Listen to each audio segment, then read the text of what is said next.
남편과 아이들이 여행을 떠나자 혼자 집을 지키고 있던 프란치스카는 길을 묻는 낯선 남자를 만납니다.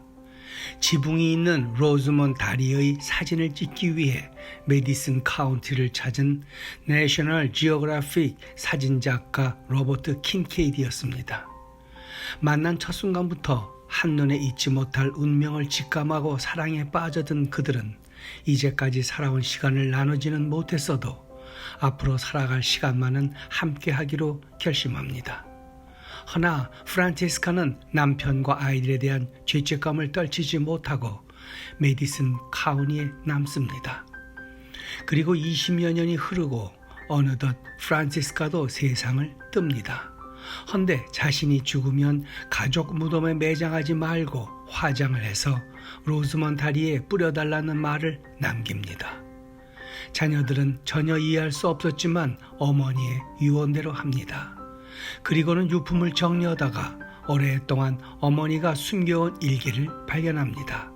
거기에는 어머니가 누구에게도 밝히지 않았던 나흘간의 이야기가 쓰여져 있었습니다.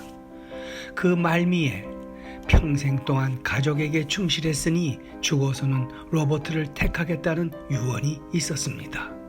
일기를 읽어내려가며 어머니의 외도에 배신감을 느꼈던 두 남매는 어머니의 진실된 사랑이 자신들 때문에 좌절되었다는 것을 깨달으며 결국 그녀의 사랑을 이해하게 됩니다.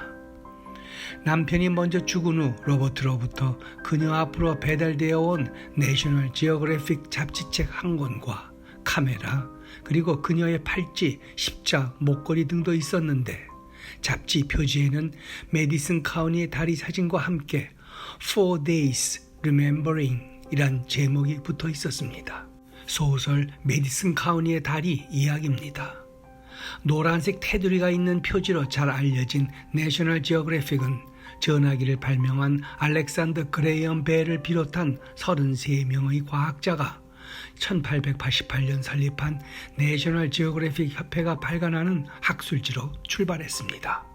해서 기사로만 가득했던 밋밋한 잡지가 10년 뒤 사진 위주로 탈바꿈하면서 사람들은 상상만 했던 극지나 오지의 생생한 풍경을 잡지를 통해 볼 수 있게 되었습니다.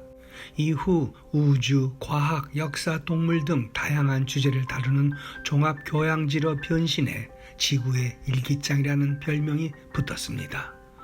내셔널 지오그래픽은 수준 높은 사진 한 장을 건지기 위해 현장에서 몇 개월을 보내는 것으로도 잘 알려져 있습니다. 작품에 묘사된 샹그릴라는 꿈의 낙원을 이루는 곳으로 영어 사전에도 등재됐으며 침몰한 타이타닉호를 사진에 담아 최초로 발표하는 등 많은 작가와 탐험가들의 부단한 노력 덕분에 세계 최고의 다큐멘터리 잡지로 자리 잡을 수 있었던 겁니다. 그 중에 프랑스 노벨 문학상 수상작가 르 글레지오는 8살 때 내셔널 지오그래픽에서 제주도 해녀 기사를 처음 접하고 맨몸으로 바다에 들어가 전복이나 문어 따위를 캐오는 여성들의 모습에서 큰 인상을 받았다고 했습니다.